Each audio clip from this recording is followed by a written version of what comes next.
Hello बच्चों, let's read this question. The question says, in CO2 molecule, CO bond is polar, but CO2 molecule is non-polar because the vector sum of two CO bond is 0. हमको बताना ये statement true है या false है। इसके लिए हमको की कॉन्सेप्ट पता होना चाहिए।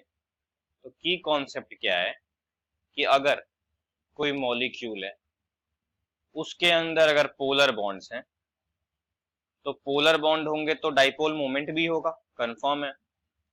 लेकिन अगर डाइपोल मोमेंट का डायरेक्शन अपोजिट है, तो जो नेट डाइपोल मोमेंट हो जाएगा, नेट डाइपोल मोमेंट, वो कितना हो जाएगा? 0, जिसकी वजह से जो ओवरऑल मॉलिक्यूल होगा, ओवरऑल मॉलिक्यूल वो क्या हो जाएगा?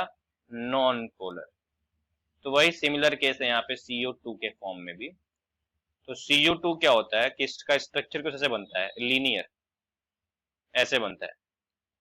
तो यहाँ पे इसका स्ट्रक्चर कैसा है? लीनियर। तो यहाँ क्या है कि जो बॉन्ड है, ये वाला बॉन्ड ये भी पोलर है, और ये वाला बॉन्ड ये भी पोलर है। दोनों बॉन्ड तो पोलर है, लेकिन जो डायरेक्शन है पोलैरिटी का वो अपोजिट है। तो डायरेक्शन क्या होता है? अपोजिट। एक का ऐसे डायरेक्शन तो एक का ऐसे डायरेक्शन। तो नेट वैल्यू कितनी आती है?